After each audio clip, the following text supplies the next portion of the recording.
Assalamualaikum warahmatullahi wabarakatuh. Perkenalkan, nama saya Fadia Safani dari kelas 2C, Prodi Manajemen Fakultas Ekonomi dan Bisnis. Di video ini saya akan menjawab soal-soal UTS. Baik, langsung ke soal pertama. Soalnya yaitu, jelaskan bagaimana rukun iman, Islam, ihsan saling berhubungan dan mempengaruhi perilaku seorang manajer dalam lingkungan kerja.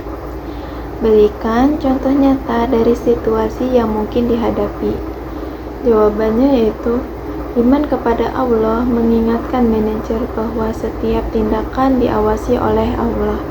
Islam mengajarkan prinsip keadilan sebagai bagian dari rukun Islam, sementara ihsan mendorong kesempurnaan dalam tindakan.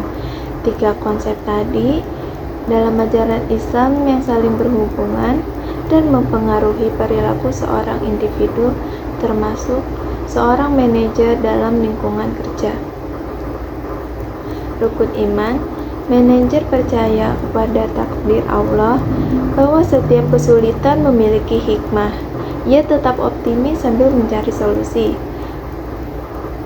Rukun Islam, manajer menjalankan prinsip keadilan dengan transparansi mengenai kondisi perusahaan kepada karyawan tanpa menyembunyikan fakta. Yang terakhir, rukun ihsan. Ia menunjukkan empati dengan mendengarkan keluhan karyawan dan memberikan dukungan moral serta solusi terbaik untuk menjaga kesejahteraan. Soal nomor 2, jelaskan doktrin kepercayaan dalam Islam, apa implikasinya terhadap interaksi antar agama dalam konteks manajemen. Jawabannya itu, iman kepada Allah mengajarkan keesaan Tuhan dan pentingnya menjalankan amanah dengan penuh tanggung jawab. Iman kepada malaikat menekankan kepatuhan terhadap perintah Allah dan pentingnya etika dalam setiap tindakan. Iman kepada kitab-kitab Allah memberikan pedoman hidup yang mencakup nilai-nilai keadilan, transparansi, dan integritas. Iman kepada Nabi dan Rasul yaitu mencontoh kepemimpinan para Nabi dalam bersikap adil, bijaksana, dan empati. Iman kepada hari kiamat mengingatkan pentingnya konsekuensi atas setiap tindakan, sehingga mendorong pengambilan keputusan yang bertanggung jawab. Kemudian yang terakhir, iman kepada qada dan qadar mengajarkan penerimaan terhadap hasil keputusan sambil tetap berusaha maksimal. Implementasinya yaitu yang pertama, toleransi. Manajer memberikan waktu kepada karyawan untuk menjalankan ibadah apapun agama mereka. Yang kedua, keadilan. Manajer tidak membuat keputusan yang diskriminatif dan memperlakukan semua karyawan sama dan tidak membeda-bedakan, meskipun memiliki background, suku, dan agama yang berbeda. Yang ketiga, etika bekerja. Nilai-nilai seperti kejujuran, integritas, dan tanggung jawab sosial dapat menjadi dasar bagi budaya organisasi yang sehat. Soal nomor 3 itu jelaskan sebuah rencana tindakan yang mengintegrasikan nilai-nilai akhlak dalam praktik manajemen di perusahaan. Apa langkah-langkah yang perlu diambil untuk menerapkan nilai-nilai tersebut? Jawabannya itu, mengembangkan strategi bisnis yang mencerminkan nilai-nilai Islam. Pertama, memastikan keadilan dalam transaksi bisnis. Perusahaan harus memastikan bahwa setiap transaksi bisnis dilakukan secara adil dan sesuai dengan prinsip-prinsip Islam untuk menghindari praktik-praktik seperti riba. Yang kedua, menerapkan prinsip selalu menjaga kepuasan pelanggan, karena Rasulullah juga menerapkan prinsip tersebut. Untuk melakukan prinsip tersebut, Rasulullah menerapkan kejujuran, keadilan, serta amanah. Yang ketiga, penetapan nilai-nilai akhlak dengan identifikasi nilai-nilai akhlak yang relevan, seperti kejujuran, integritas, tanggung jawab, keadilan, dan kepedulian. Yang keempat, kebijakan berbasis akhlak.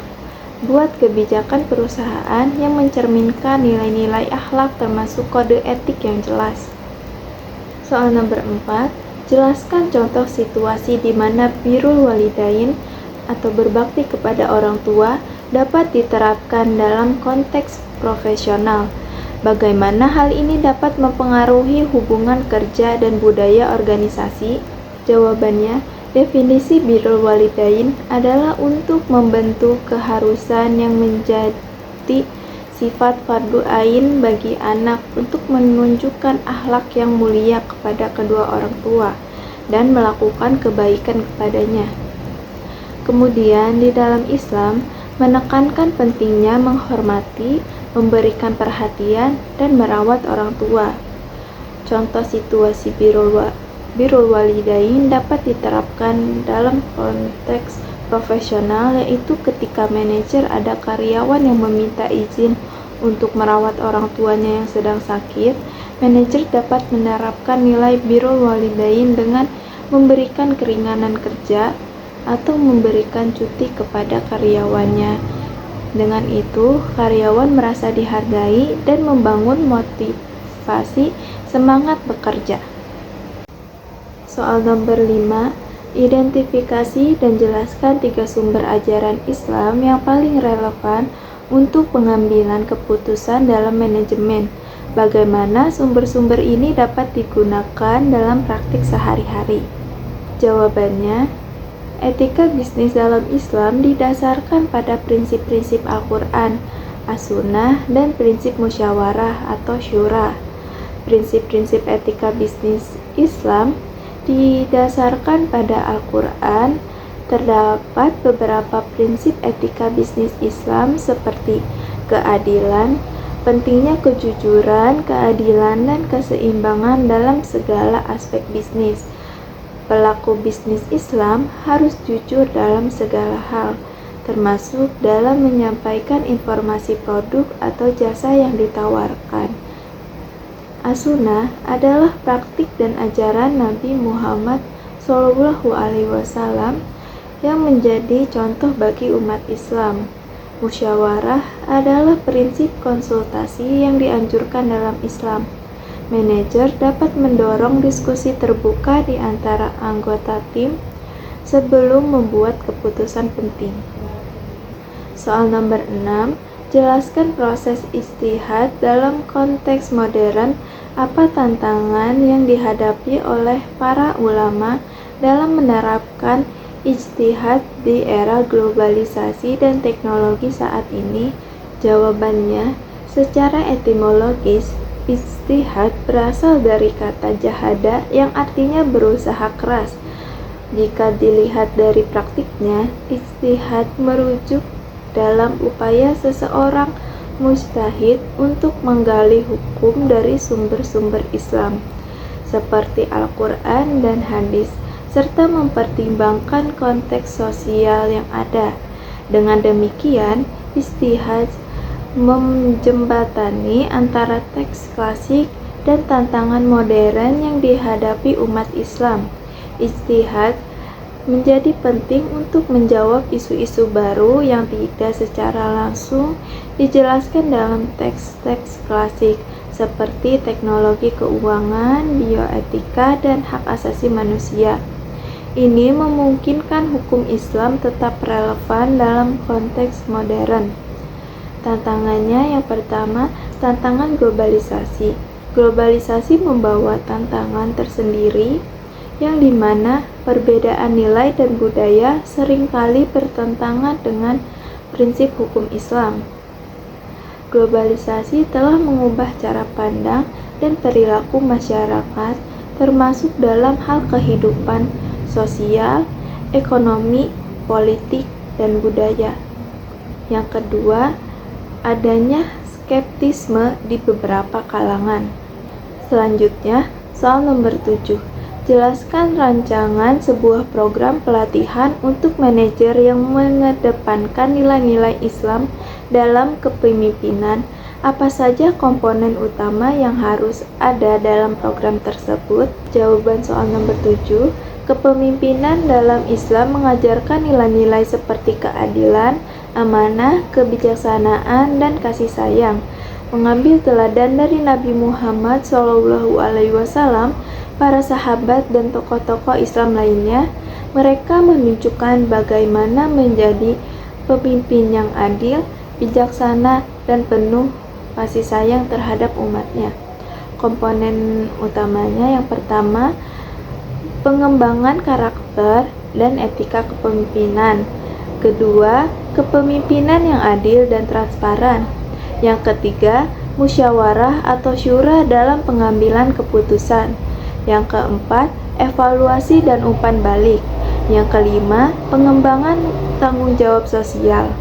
Dengan tujuan mendorong manajer untuk memahami tanggung jawab sosial mereka sebagai bagian dari kepemimpinan yang baik.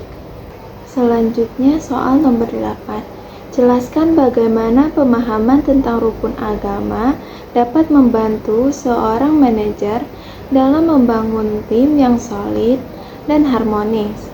Apa strategi yang dapat diterapkan untuk mencapai tujuan tersebut? Jawabannya adalah pemahaman rukun agama dalam manajemen tim itu ada kepemimpinan berbasis nilai rukun iman dan rukun Islam, menekankan nilai-nilai moral dan etika yang penting dalam kepemimpinan. Seorang manajer yang memahami nilai-nilai ini akan memimpin dengan integritas, kejujuran, dan keadilan. Membangun kepercayaan manajer yang berpegang pada nilai-nilai agama cenderung lebih konsisten dalam tindakan mereka. Hal ini akan meningkatkan kepercayaan di antara anggota tim, karena mereka melihat bahwa manajer mereka bertindak berdasarkan prinsip-prinsip moral yang kuat. Kemudian, strategi yang dapat diterapkan, yang pertama, menetapkan visi dan misi yang jelas. Kedua, membangun komunikasi terbuka. Ketiga, mendorong tanggung jawab sosial. Keempat, memberikan penghargaan dan pengakuan karena menghargai kontribusi individu dalam tim sangat penting untuk membangun motivasi. Sekian video dari saya. Wassalamualaikum warahmatullahi wabarakatuh.